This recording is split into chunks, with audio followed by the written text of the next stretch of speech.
안녕하세요. 드론천사입니다. 대부분 드론 살면 날리고 싶은 것이 당연하다고 생각합니다. 그러나 드론 함부로 날리시면 벌금이 100만원 아니 그 이상 나올 수 있습니다. 그럼 우선적으로 벌금에 대해서 알려드리도록 하겠습니다. 항공안전법에는 드론이라 하지 않고 초경량 비행장치란 용어를 사용합니다.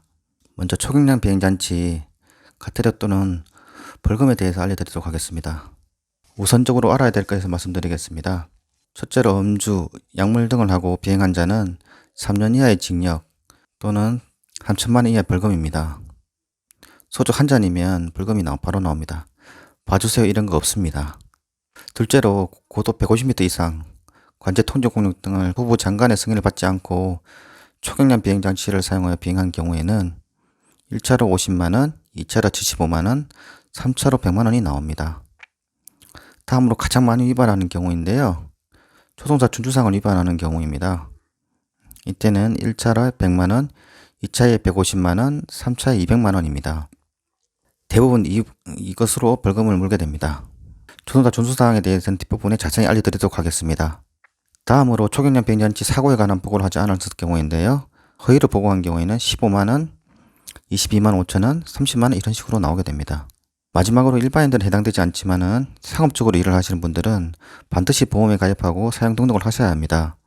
사용 등록 없이 아르바이트 하려고 몇십만 원을 벌려다가 사고가 나서 몇천만 원 벌금을 내기도 합니다.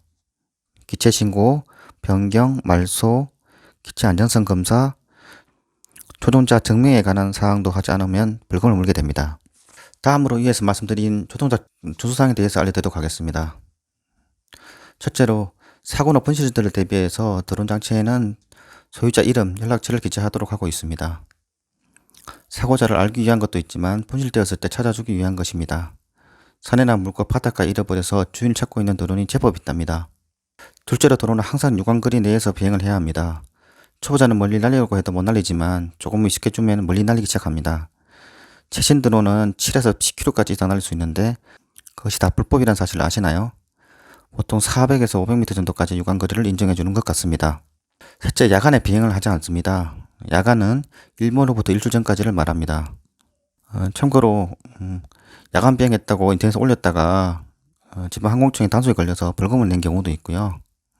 꼭 이런 말 하시면은 올림픽 때 야간에 드론 날리지 않았냐 이런 식으로 말을 하시는데요. 그거는 특별 승인을 받은 겁니다. 참고로 야간 비행을 하려면 3개월 전에 미리 승인을 받으셔야 되고요. 관련 전문가를 옆에 두고 드론에 낙하산을 설치하고 그리고 서류도 엄청 많습니다. 일반인이 절대 못한다고 생각하시면 됩니다. 공적인 내용이 아니면 거의 허가도 나오지 않고요. 사람이 많은 곳 뒤로 비행을 자제해야 합니다.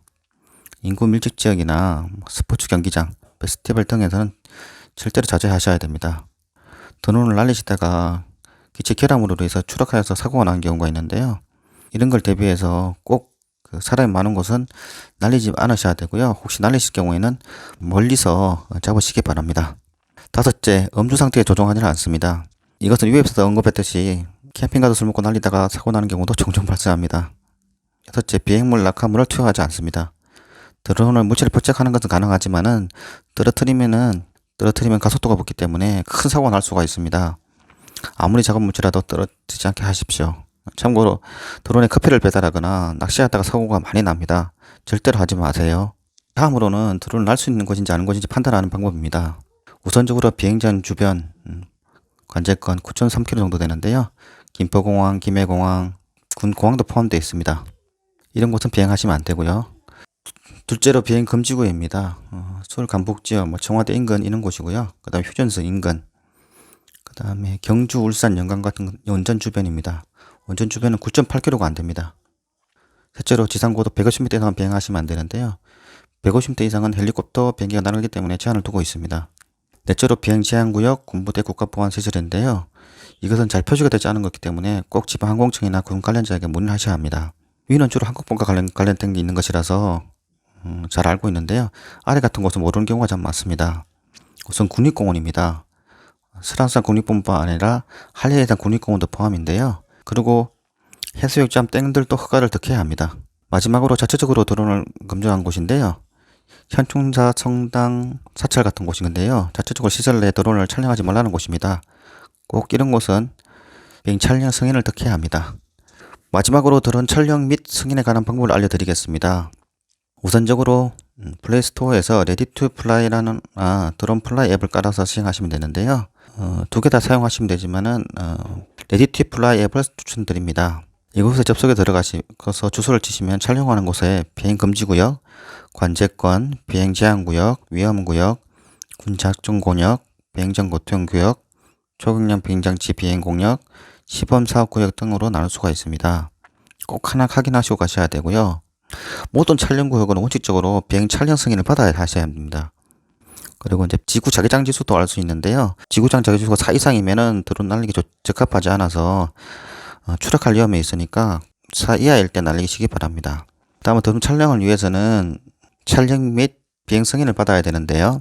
이번에 새로 오픈한 드론 원스타 민원 포털 서비스에서 신청을 하셔야 됩니다. 6월 임시 오픈이고요. 7월 정식 오픈을 두고 있습니다. 우선 회원가입을 하시고 비행 승인과 촬영 승인 두 번 모두를 받으셔야 됩니다. 두 개 앱에서는 보이지 않지만은 이곳에 신청하시면은 국가에 특별히 관리하고 있는 곳이 있어서 허가 안 날 수도 있습니다. 꼭 이곳에 신청하셔서 확인 받으시기 바랍니다. 급하게 하셔야 될 경우에는 꼭 그 원스타 민원 포털 서비스에 보시면 전화번호가 있습니다. 여기 전화번호를 하셔서 드론을 날리시기 바랍니다. 승인은 보통 3일에서 10일 정도 걸리는데요. 미리미리 신청하셔서 드론 날리시기 바랍니다. 참고로 청사 인권 같은 경우에는 청사 관계자에 통해 민원 24로 허가 공문을 받으셔서 하셔야 됩니다. 승인을 받으시면 허가 공문을 촬영 현장을 가지고 가시는 것이 좋으며 군 관계자나 공안 관계자가 나와서 감독을 하기도 합니다.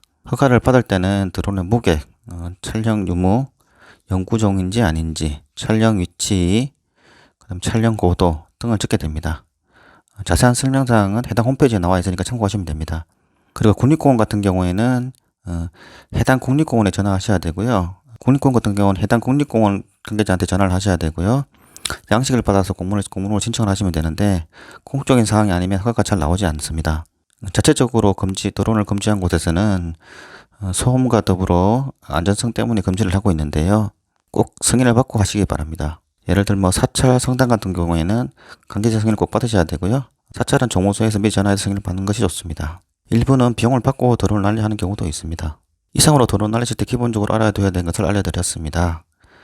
조금이라도 도움이 되었으면 합니다. 다음에는 드론을 직접 날리는 것에 대해서 해보도록 하겠습니다. 감사합니다.